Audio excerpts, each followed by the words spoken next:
Hello everyone, welcome back to Thomas and Friends Home Media Reviews. This episode is on Jurassic Park, one of my favorite Steven Spielberg films of all time, one of my top 20 films of all time. Not my top 10, but top 20. It's great. It's amazing. It's... What? What? What do you mean I'm not reviewing Jurassic Park? Oh. Okay. That makes sense. This review is on Jurassic World, the first worthy sequel to Jurassic Park. It was amazing. I saw it in IMAX 3D. It was awesome. It was... What do you want now? What do you mean this isn't on any Jurassic Park stuff? This is about dinosaurs, isn't it? Oh. Okay. Thanks, Dave. Are we still on for lunch? Okay, you're buying. This home media review is on Dinos and Discoveries. Did you like that intro? Let's go ahead and transition into the history section of Dinos and Discoveries, aka the title that I cannot say without stuttering.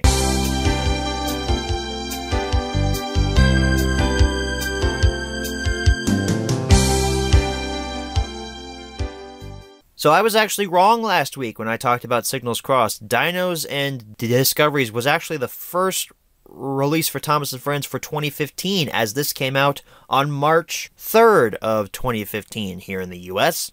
So again, I was wrong. So if any of you lambasted me in the comments last week for my inaccurate information, more than likely I removed your comment. And secondly, I told you not to do that. And third, I apologize. Let's go ahead and transition into the close-up section of Dinos and Discoveries.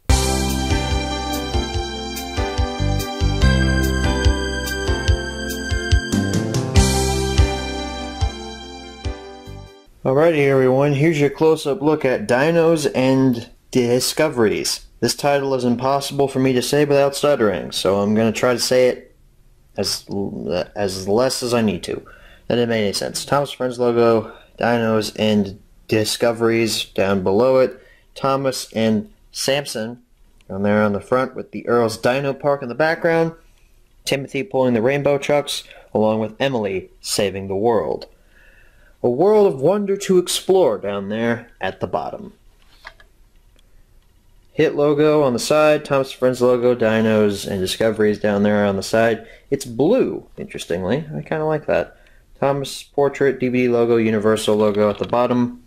The back includes a head of a dinosaur, along with Thomas Friends logo, UPC code, a volcano, a roar into adventure with a blurb about what's on the disc. You've got Thomas running through the Dino Park. Bonus features include Hey Hey Thomas, which is a music video and Guess Who puzzles, and Meet New Engine Samson. You've also got a link to the Thomas Friends website, along with tech specs down there at the bottom. This up, there are no inserts. Your disc is a squished up version of the poster art.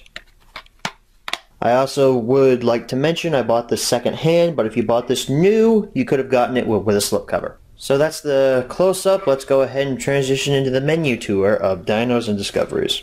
Alrighty everyone, here's your menu tour for Dinos and Discoveries.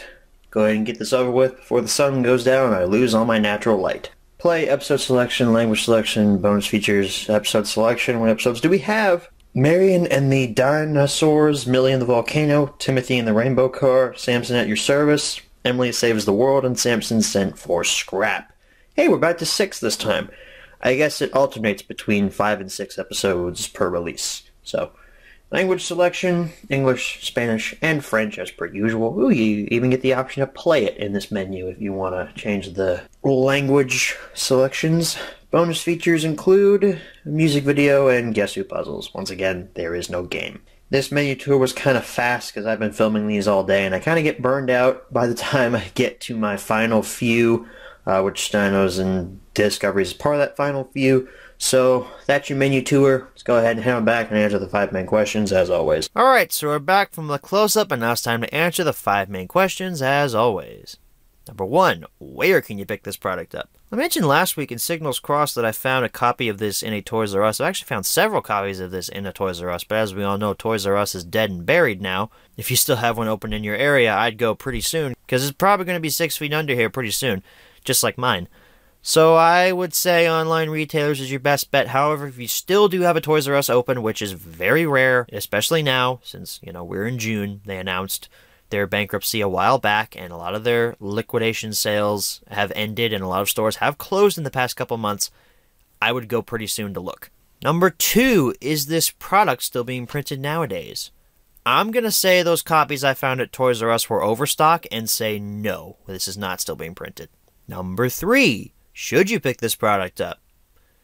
When I first saw some clips for Dinos and Discoveries, better yet, when I saw the trailer, I was not enthused. I was not happy, because these episodes looked very, very bad. Back in ye old Skype group, that's still a thing nowadays, but it's nothing like it was back then.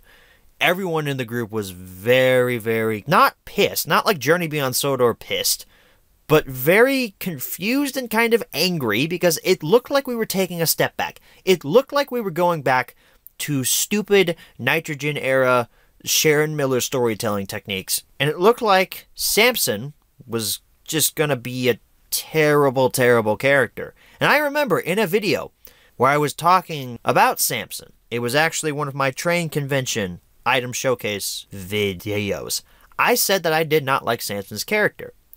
That was a quick judgment, because I don't think I'd seen the episodes by then. These episodes aired in the UK before they actually hit US home media formats, so I saw the UK versions before I ever saw the US versions, so I don't think I had seen the episodes by then, but that was a snap judgment, because it turns out I really like this release. Now, not every story on it is a home run. I think Emily Saves the World is bad. I do not like that episode at all. It's implausible, it's very stupid, most of all, it's not entertaining to watch. It's my main problem I had with Tale of the Brave, if you remember my thoughts on that movie.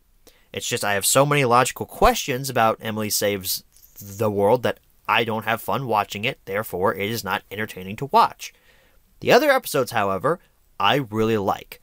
I like the 4 stories that feature Samson. I remember the Unlucky Tug said something about the Samson stories being like a Railway series book. That actually was really cool, and I'd actually kind of like to see that. Hey, Chris Audrey, you want to come back for one last story, after Railway series book 43, I Hate Women? But pretty much all 4 stories that feature Samson I really like. I especially like Samson Sent for Scrap. I remember the first time I watched that episode, I was just on the floor laughing so hysterically, because it was just, wow, he's being so stupid. Look at what he's picking up. It's funny. That was when I was a bit younger. I was 2015. So I was, March of 2015? I would have been 15 at the time, so I would have thought that was hilarious. Meanwhile, 18-year-old Lego lover doesn't really think it's all that funny anymore, but it's still pretty fun to watch. And again, I really like all the Samson stories. Timothy and the Rainbow Truck, interesting story. Kind of like a sequel to No Steam Without Coal. Bill and Ben play a trick on Timothy. Timothy goes on a wild goose chase. It's kind of fun, I guess. It's entertaining at the very least, and I kind of enjoyed watching it. So yes, I recommend that you pick up Dinos and Discoveries. Are these stories a must-see? No, not really. But the Samson stories are very well done for what they are. Timothy and the Rainbow Truck is a fun little fluffy watch, and Emily Saves the World is very, very bad. So, 5 out of 6 stories being good ain't bad. But yes, I do recommend that you should seek this out. It's not really a strong one, it's pretty much kind of a mild one, kind of a lower recommend, but you should still try and see these. Number 4, where should you pick this product up? Same answers as number 1, except for the Toys R Us thing, because I'm kind of going back on that now, because Toys R Us is dead! R.I.P. Toys R Us, I'll miss you! I'm glad I got your last pop exclusives while I could. And number 5, what price should you pay? Well, slipcovered version, as per usual, adds about $5 to $6 worth of value, at least in my eyes. So, probably about 10 or 11 for the slipcovered version, 6 or 7 for the just bare version like I have. It's funny, I bought mine in a lot from some Russian dude off of eBay. That was actually one of my first eBay purchases back when I got my own job and my own bank account. So that, ladies and gentlemen, is the HMR on Dinos and Discovery. Next week is an HMR I'm sure you've all been waiting for. I haven't hyped this one up nearly as much as I did with Tale of the Brave. But that's because there's really not much to hype with this one. What we're covering next week is a very, very good special. Not the best special, but a very, very good special, and gave fans a new sense of hope that yes, the franchise can once again be like the classic series. We're talking about The Adventure Begins next week. So with all that being said, thank you all for watching, and as always, good night, everybody. Dave! Come on, Dave, let's go to lunch. Come on, I'll buy you Subway. Dave, you work for me. I'm your boss. You have to do what I tell you. Come on, we're going to lunch right now. I don't care if it's midnight.